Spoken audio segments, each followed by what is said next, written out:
سامعین ناظرین، infection control society آپ کی صحت کے لیے،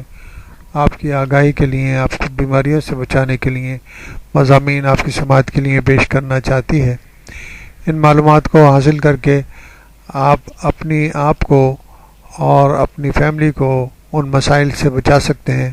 جو کہ خطرناک حد تک آپ سے قریب تر ہوتے جا رہے ہیں۔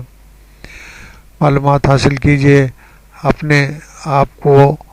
بہتر صحت کی طرف مائل کیجئے، کیونکہ ڈاکٹر حضرات کے پاس تو ٹائم ہی نہیں ہے کہ آپ کو ڈیٹیل بتا سکیں۔ تو بہتر یہ ہوگا کہ ہم انفیکشن کنٹرول سوسائٹی کی طرف سے بہت آسان زبان میں آہستہ آہستہ ہر بیماری کے بارے میں، ہر مسئلے کے بارے میں آپ تک معلومات پہنچانے کی کوشش کر رہے ہیں، تاکہ آپ آسانی سے صحت.com پہ جا کر اور ان ویڈیوز سے معلومات حاصل کر کے اپنے مسائل کو آسانی سے حل کر سکیں اور اپنی فیملی کو مسائل سے بچا سکیں۔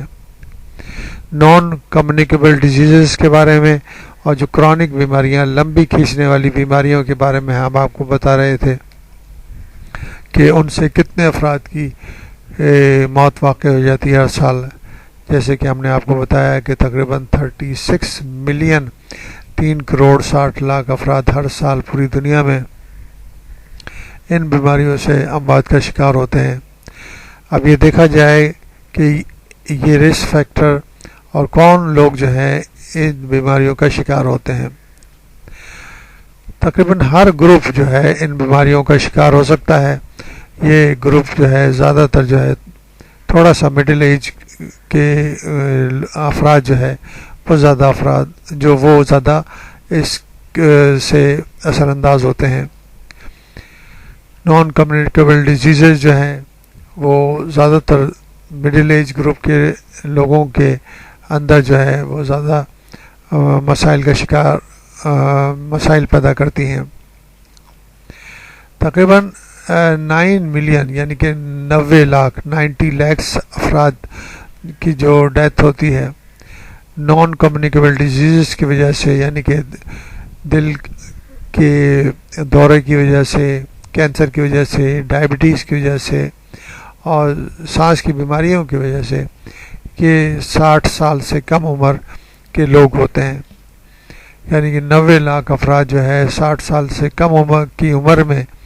اس دار فانی سے کوچ کر جاتے ہیں، اور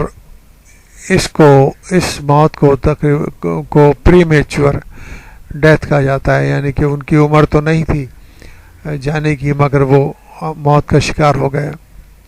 اور یہ اموات جو ہے 90% اموات جو ہیں یہ جو نان کمیونیکیبل ڈیزیزز کی وجہ سے اور 60 سال سے کم عمر کے لوگوں کی جو ہو رہی ہیں یہ لو انکم اور مڈل انکم کنٹریز میں ہو رہی ہیں۔ حالانکہ بچے اور درمیانی عمر کے لوگ اور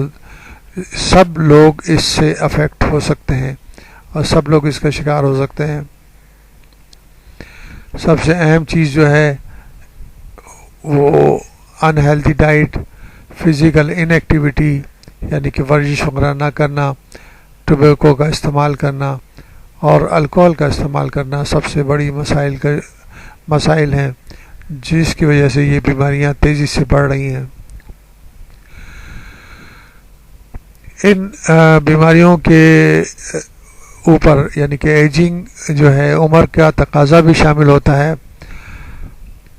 ریپڈ ان پلانڈ اربنائزیشن یعنی کہ جو شہروں کی آبادیاں بڑھ رہی ہیں، لوگ دیہاتوں سے شہروں کی طرف رواں دواں ہیں اور شہروں میں اچھے معاش کے لیے، اچھے روزگار کے لیے منتقل ہو رہے ہیں، جس کی وجہ سے چھوٹے گھروں میں رہنا، ایسی چھوٹی چھوٹی آبادیوں میں رہنا اور ان ہیلدی لائف اسٹائل اپنانا عام بات بن گیا ہے۔ اور اس مشکل دور میں جب ایسے حالات میں رہا جائے گا اور اس کے ساتھ غذائیت بھی انہیلدی ہوگی تو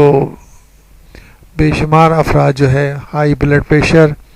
ہائی بلڈ گلوکوز لیول اور ہائی لیول آف لیپڈس کا شکار ہو جاتے ہیں، ان کا وزن بڑھ جاتا ہے، وہ موٹاپے کا شکار ہو جاتے ہیں۔ اور یہی سب سے بڑے انٹرمیڈیٹ رسک فیکٹر ہیں جو کہ دل کی بیماریوں کا، کینسر کا، سانس کی بیماریوں کا، ڈائبٹیز کا سبب بنتے ہیں۔ تو ان سب چیزوں کو ہر لیول پہ ایڈریس کرنا چاہیے، کنٹری کے لیول پر، حکومت کے لیول پر، اور شہر کے لیول پر،